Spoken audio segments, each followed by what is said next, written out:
Good evening. Thank you so much for joining us for our first episode of the HR Insider with Beth and Alisha. I'm Alicia. Hi, I'm Beth. And we are with Easy Time Clock. To give you a little bit of background information, Easy Time Clock is an online time and attendance management system, but that sounds really boring, doesn't it? What we do is solve the problem for small businesses. When they say, we have a problem, we want this automated, we find a way to do that. So with timekeeping, your employees can go onto any web-based device or any of our biometric readers and manage your employees' hours. So they can clock in and out, they can track paid time off, they can track any overtime problems, and you can do it all from your phone. And you can see anytime, anywhere, what's going on with your employees. So for $1 per employee per month, you can come hang out with us at www.easytimeclock.com. With Easy Time Clock, we have the experience of people who are asking HR questions, and so that is why we are here for the HR Insider. But since we are not super professionals, we have people that we are going to ask wonderful questions to that hopefully answer some of your HR questions. So tonight, we have Steve Goodman here. He is with the KISS Institute of Practical Robotics. So come join us, Steve. Oh, thank you. Thank you so much. Thank you. We're so happy to have you tonight. Pleased to be here. Hi, Steve. Thank you so much for joining us this evening. Can you tell us a little bit about yourself and your company? I'm the executive director for the KISS Institute for Practical Robotics. So I know that's kind of a funny name, but what we do is educational robotics to teach kids how to write computer code coupled with engineering design.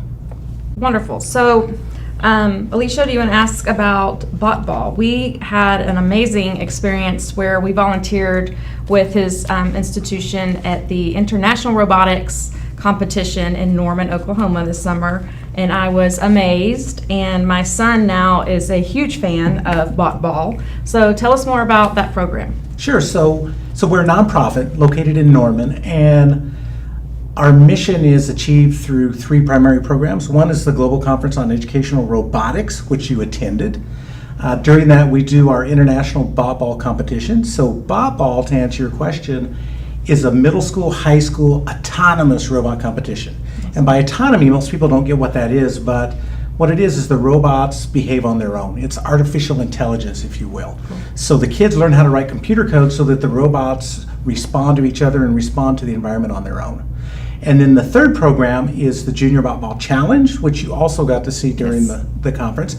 This is an elementary targeted program with the whole idea of empowering elementary educators how to teach K through 5th graders, or maybe even 6th, how to write computer code and run robots as well. So that's BotBall in the nutshell. To give you an idea, we're out of Norman, but we serve 13 U.S. regions and 5 international regions. With BotBall, we have impacted over 70,000 kids. The junior program is still in its infancy. This will be the 4th year.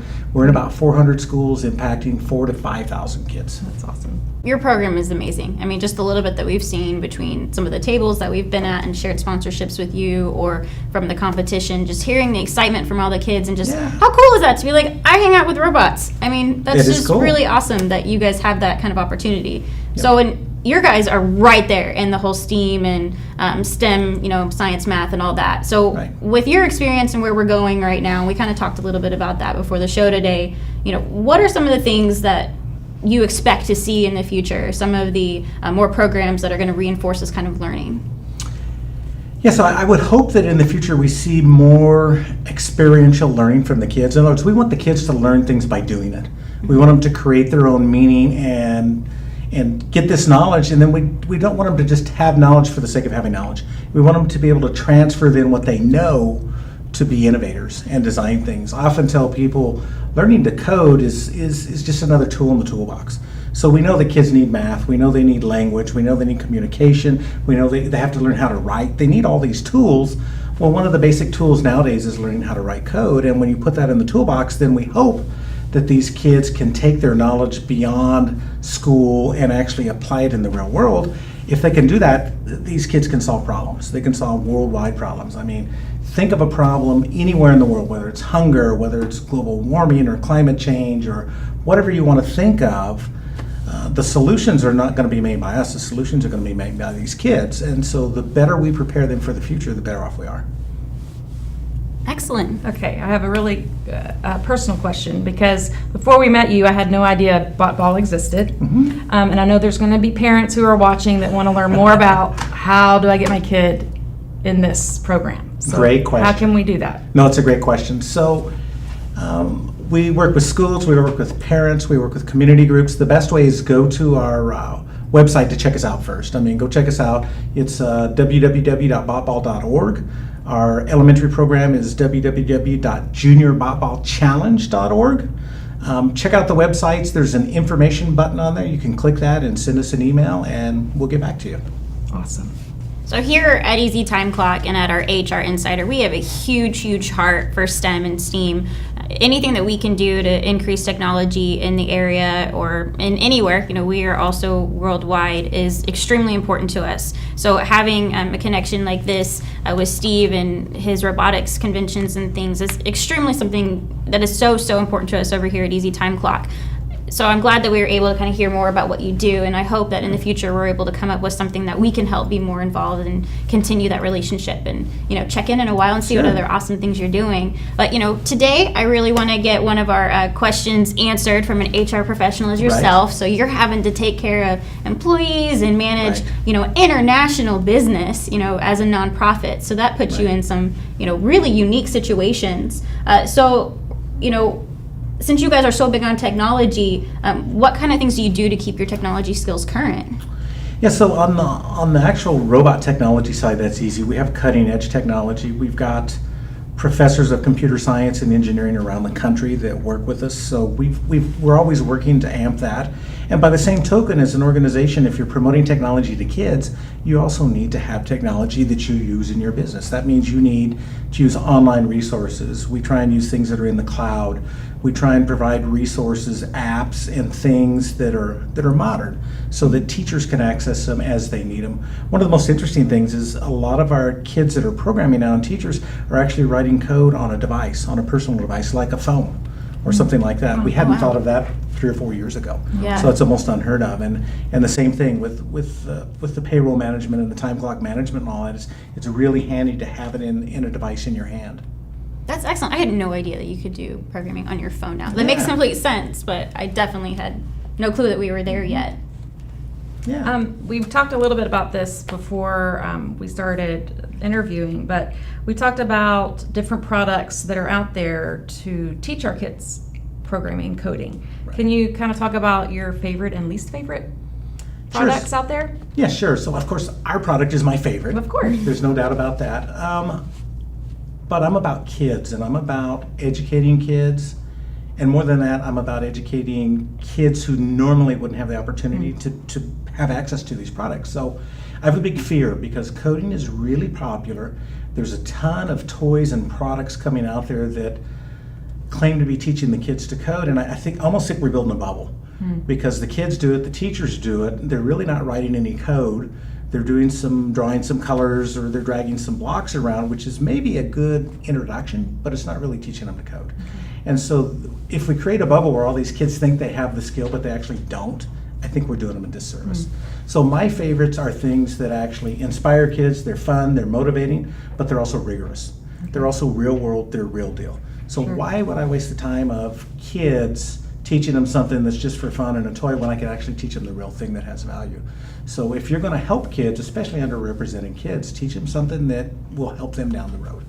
And you have a curriculum that you provide, right? That Correct. parents can purchase or Correct. schools can purchase. Correct. So your curriculum is going to provide all of those things. Yep, we've got All a those full tools. curriculum written by teachers, for Okay. teachers. Recently, we just integrated all of the math. And most people say you're aligned to math. More than aligned to math, we have explicit math lessons where the teacher can say, look, here's how you can do notation, or you can expand numbers within the code itself. Wow. So it's going to be powerful. That's just amazing. I mean, Yeah. anything that you Well- say, I'm just like, oh my God, that's awesome. That's by the absolutely way, amazing. His company uses Easy Time Clock. Yes. We didn't know that We until do. we met him at Geekapalooza. He was like Yeah. 3 booths down, and that's how we met. But otherwise, you were just Yeah, I saw the logo One of and I'm our, like, hey, we use one you of our guys. clients. Yeah, it's Yeah. amazing. One last question. Do you think small businesses can benefit from our kind of technology and your kind of technology, and just specifically in HR? Yeah, no, they're crazy if they don't use the technology like you guys are using. It's too easy. I mean, we employ a lot of part-time students, basically. So they're OU students in computer science or education or engineering. We may have as many as 15 or 20 in a semester, and my lab manager, who has to manage all that, before we did it with paper, I'll be honest. I used to laugh at it because we had file folders and papers with the old timesheet, and I'm like, come on guys, we've got cutting edge world technology here, and we're using papers and writing it down in notebooks to look back. Yeah. So going to an electronic format this is 2017. And you mentioned that you also it sounds like payroll, that you also use external payroll as well. We use external online payroll as well. Excellent. Yep. So in your experience with our system, can you talk about sort of how it has helped you, aside from getting away from paper timesheets, like how much time has it saved you? So it's aside from it saved us a lot of time.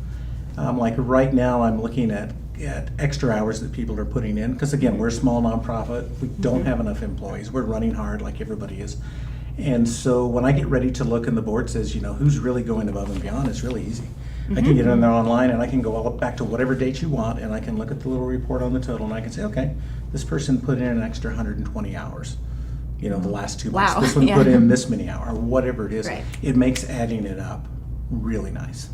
Excellent. Well, thank you so much for joining us tonight, and I really appreciate your advice. You're obviously a technology expert, so if you say that we need to be moving more into HR, payroll, timekeeping that's technology based and online, and as a small business nonprofit, it's worth the money for you to spend, Yes. and it's saving you time. And I think that's a great answer to our clients' questions of, well, what should we be using for what kind of technology should we look for as a small business? And right there, payroll and timekeeping, that's going to save you a lot of time. Yeah, make your life easy. I mean, come on. Cloud-based timekeeping, and that's what we do. Yep. Thank you so much, Steve. Thank you.